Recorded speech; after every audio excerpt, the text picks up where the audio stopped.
چۆن کللتورە توانێت بێتەوەی کە گەشەی ئابووری لە وڵاتێکدا زیاد بڕی بەشداری ئابووری کللتوری لە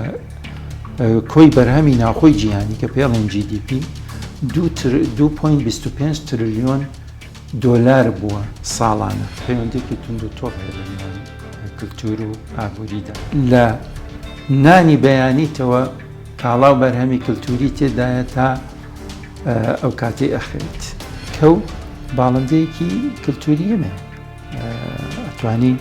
تۆ مەدالیای کەوت دروستکەی با بین ئێمە کاڵایەکی کللتوری دێرینی کوردستان کە کڵاشی هەورامیە. وڵاتی ئەوروپی هەیە لە بودجەی وەزارەتی دەرەوەی وڵاتەکەی خۆی بودجەی تەرخان کردووە بۆ زیندووکردنەوەی بەرهەمێکی کللتوری کوردی. باشە هەرێمی کوردستان لە چه ئاستێکدا نەمانتوانێت پارێزگاری لەو میراتە کللتوریانی عێراقیش و هەرێمی کوردستانیش بێت. دوکانیان داناوە ئەم دوکانە باج ئەدات. ئەم باجە ئەچێ بۆ کوێ؟ بۆ خۆی خودی ئەم بەرنامەیە ئاماژەیەکە بۆ پەرۆشی میدیا بۆ ئاشناکردنی کاربەدەستان و هاوڵاتیان بە گرنگی ئابووری کللتوری. لێرەدا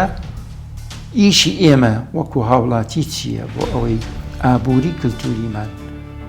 بەهێزترکەین. ئەم ئەرکە ئەرکێکی فرەلایەنە لە تاکەوە دەست پێکا بۆ خێزانەکان بۆ ڕێکخراوەکان بۆ کاربەدەستانی حکوومەت.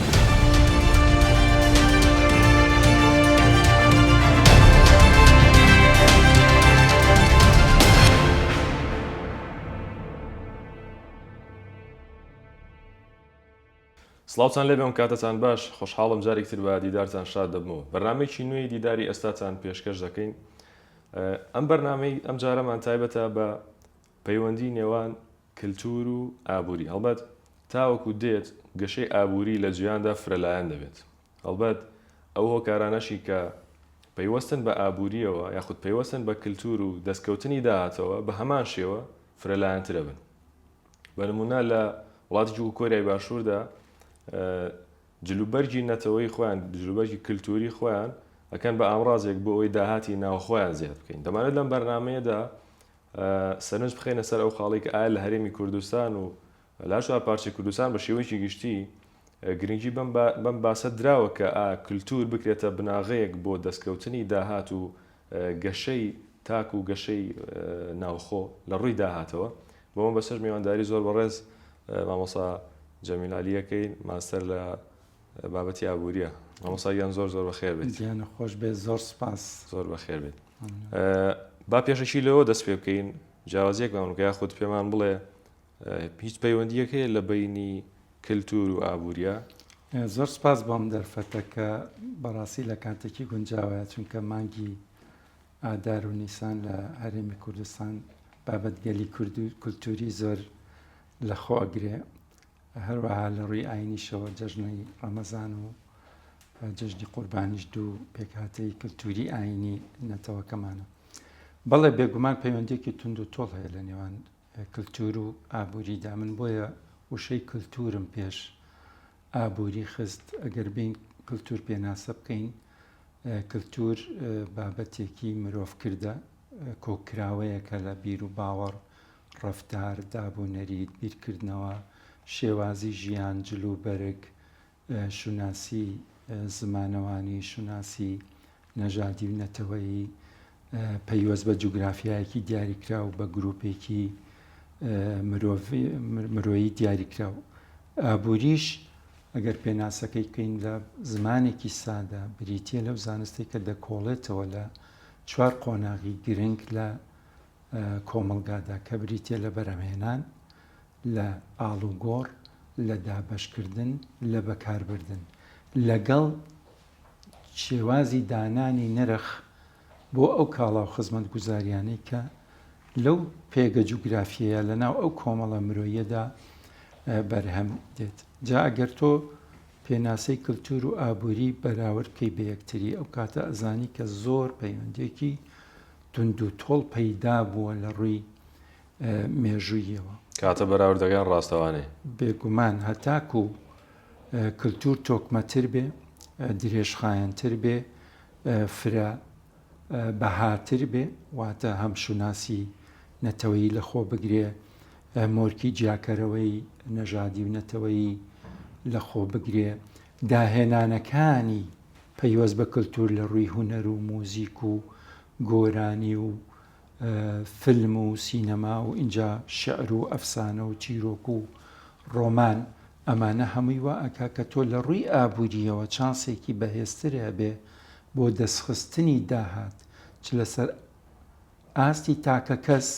واتە گۆرانی بێژێکی ناسرا باشە باسی بەها کللتوریەکان ئەگرێ کە پەیوەندی هەیە بە گەشەی داهاتی ناوخۆ خود باڵێن گەشەی ئابوووریەوە بە شێوەیەکی گشتی ئەو پەیوەندی ڕاستە چ پەیوەندیکێ چۆن کللتورە توانێت بێتەوەی کە گەشەی ئابووری لە وڵاتێکدا زیاد زۆر پەیوەندێکی تونند و تۆڵی هەیە و کووتمان تۆ گەر پێناسەکەی ئابووری وەربگریتەوە بەرهەمهێنان و ئاڵ و گۆڕ و دابەشکردن و بەکاربردن بابین ئێمە کاڵایەکی کللتوری دێرینی کوردستان وەربگرین کە کڵاشی هەورامیە خۆت ئەزانی کە کڵاشی هەورامی پێم وایە لە باگراوندەکەی ئێوە شادانراوە گەلی کوردستان پێی ناسراوەتەوە لە هەردوو بەشی ڕۆژهەڵات و باشوور بە تایبەتیش خوشکان و برایانمان لە هەورامیەکان کە ئەم دەستڕەنگینی و کارامەیی و لێزانیە کە بۆتە میراتێکی کللتوری نەوە بنەوە لە باپیرەوە بۆ باوکو و بۆ دایک و لەویشەوە بۆ نەوەکان تا ئەم ساتەوەختە بوونی هەیە تۆ گەر بڕۆی ئەو تاکە کەسانە یان ئەو خێزانانە وەربگریت ئەبینی کە کڵاشی هەورامی سەرچاوێکی سەرەکی داهاتەکەیانە دوکانیان داناوە ئەم دوکانە باج ئەدات ئەم باجە ئەچێ بۆ کوێ بۆ حکوومەت ئەم باجە پێکاتێکە لە دەسهاتەکانی حکوومەت کە دواتر ئەبێ لە شێوازی موچە و لە شێوازی کۆمەک و لە شێوازی خزمەت گوزاریەکانی ئاوەڕۆ و کارەبا و ڕێگاوانە بخرێتەوە خزمەتی بەدەخەوە من زۆر گەڕام پێشەم بەرنمەیە کە پێتوتم یەکێ لە کەمە کورتیەکانی ئابووری کللتور لە هەرێمی کوردستانە یەکەم دابەشبوونی هەر چوار پارچەی کوردستانە بەسەر چوار وڵاتی جیاوازە دووهەمیش لە ناوخۆی کوردستانە من سەرنجمدا ئامارێکی ڕسمی مۆر نەگرت لەوانەیە ئەگەر لێکۆڵینەوەی زیاتر بکەین بچین بۆ زانکۆکان و بۆ ئەو تێزانەی دکتۆرا و ماستەر کە کرابێتن پێمان بڵێکە بۆ نمونە چەند کەس لە دانیشتوانی هەرێمی کوردستانیان کوردستان بە گشتی سەرقاڵی ئەو پیشەیە شێوەیەکی گشتی لە جیهانە لە جیهانە داتای ڕسمی هەیە لەسەر ئابووری کللتور و بەشداریکردنی لە ئابووری جیهان داهاتیان چەند بە پێی ئامارێکی یۆنسکۆ کە بۆ 2022 دەگەڕێتەوە بڕی بەشداری ئابووری کللتوری لە کۆی بەرهەمی ناوخۆی جیهانی کە پێڵێن GDP 2.25 تریلیۆن دۆلار بووە ساڵانە زۆر زیادی کردووە تقریبان 3 ئەوەندەی کردووە لە بەراورد بە ساڵانی پێشووتریان 2013 کامەی سلمێنێ ئابووری جیهان لە ڕووی گەشەوە سوودی لە گەشەکردنی چالاکیەکانی ئابووری کللتوری وەرگرتووە تەنانەت لە بواری دەستخستنی هەلی کارە و بەکارخستنی دەستی کارە 30 ملیۆن کەس لەسەر ئاستی جیهان لە بواری ئابووری کللتوریدا کار دەکەن طبعاً کەرتەکانی ئابووری کللتوریش بۆ خۆی هەمە چەشن و فرەلایەنن ئەوەی کە باسمان کرد ئەگەر بینەوە سەر کللتوری هەرێمی کوردستان باش هەرێمی کوردستان لە چه ئاستێکدایە بۆ پێی ئەوەندەی کە چاودێریمان کرد بێت نەک وەکو داتای ڕسمی بە شێوەیەکی گشتی تۆ ئەگەر وەکو هاوڵاتیەکی کورد بڕۆیتە بازاڕ یان هەر لە ماڵی خۆتان لە نانی بەیانیتەوە کاڵاو بەرهەمی کللتوری تێدایە تا ئەو کاتەی ئەخەویت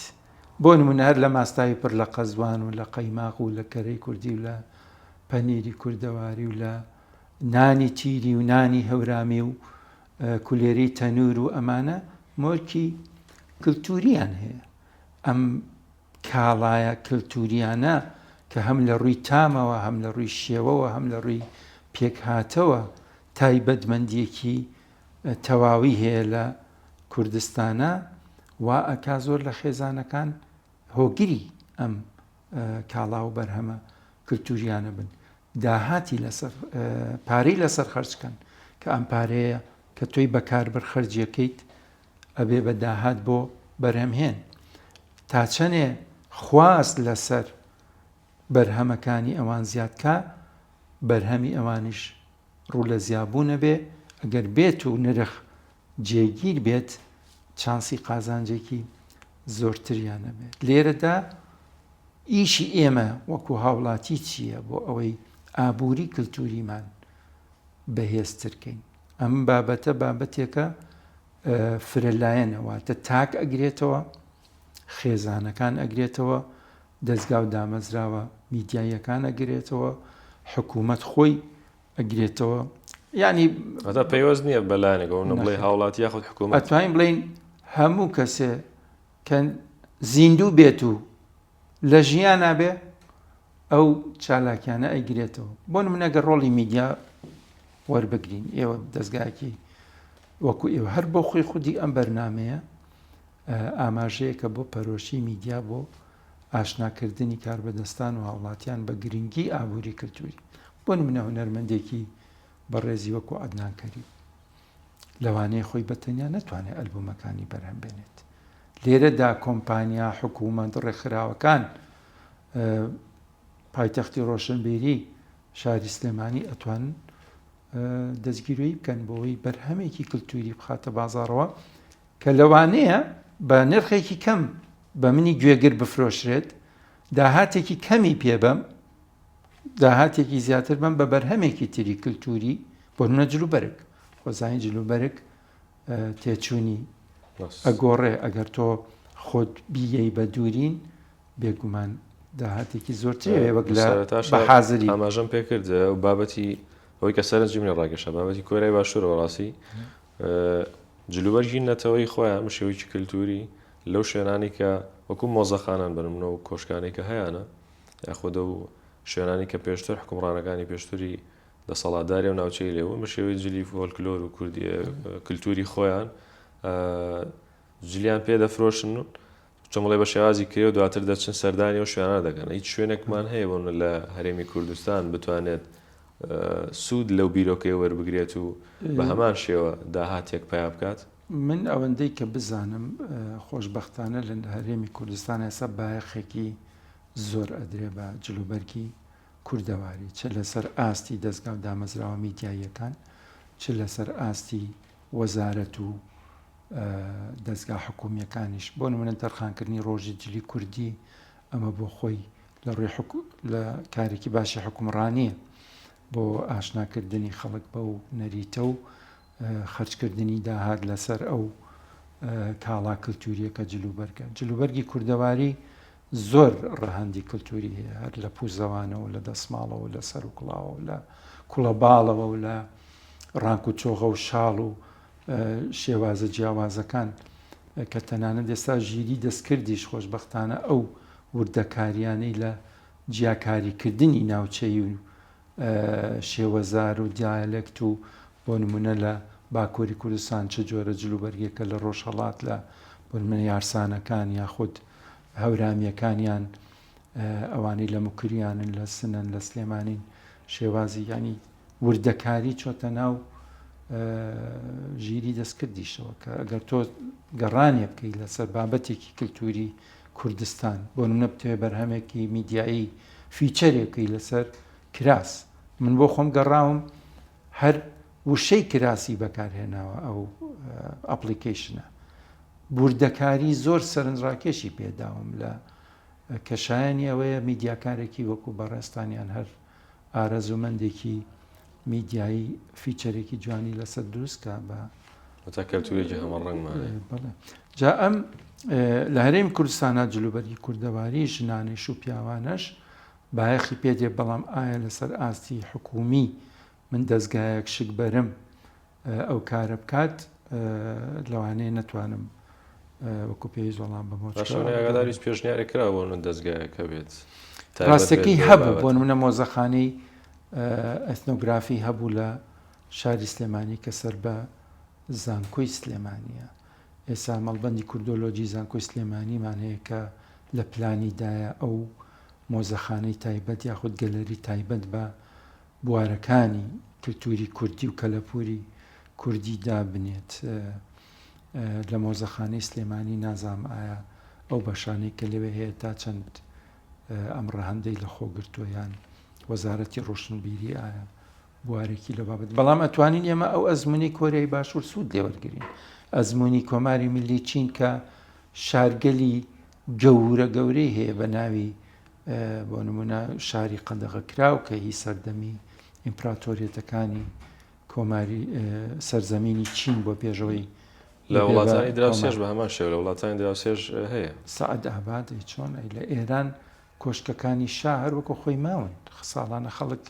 داهات ئەدەن پارە خەرجەکەن بۆی بڕۆن سەردانی بکەن ئێمە لەوانەیە لەبەرەوەی وڵاتێکی کودەتای خوێناوی و کودەتای نابەجێ و کودەتای ئەتوان بڵێم ناڕەوا و بێپلان بووە خوێناوی بووە نەمانتوانیوە پارێزگاری لەو میراتە کللتوریانی عێراقیش و هەرێمی کوردستانیش پێی بۆنە لە ساڵی 91 کە ڕاپەڕینە مەزنەکە ڕوویدا بێگومان هەنێ ڕەفتاری لاوەکیش ڕوویدا لە تاڵان و لە بڕۆ و لە سووتاندن و لە شێواندن و لەم بابەتە باش بەم بکەمە کۆتا پرسیارم بابەتی کللتوری بابەتیشی هەمە چەشنە بە تایبەت لە هەرێمی کوردستان بۆ پێی بەداخەوە بەسەر 4 وڵاتە دابەشکراوین ینی هەم لە ڕووی زمان و هەم لە ڕووی کللتور و فەرهەنگەوە بابەتگەلێکی زۆر بێوێنەمان هەیە بەڵام تا ئێستا نەمانتوانێت بە شێوەیەک وەکو وڵاتانی دنیا کە خۆمان بناسیێنین بڵین ئەوش کۆمەڵێک هۆکاری هەیە بەڵام سەرباری ئەوش نەمانتوانیەوە بەو پێیک ئەم هەموو ئیمکانیاتە لە بەردەسا هەیە نەمانتوانیوە نمایندەی خۆمان بکەین وەکو کورد هەندێک بابەتمان هەیە وەکو بابەتی میوزیک و جلوبەرگ و بابەتی میوزیکەکانی دیکە کە بیسەپێنین و بڵین ئەمە هی کوردە و تایبەتە بە کورد دەمەوێت ئەم پرسیارە بکەم چی بکرێت بۆ ئەوەی هەم بابەتی ئابووری کللتوری یاخود کللتوری ئابووری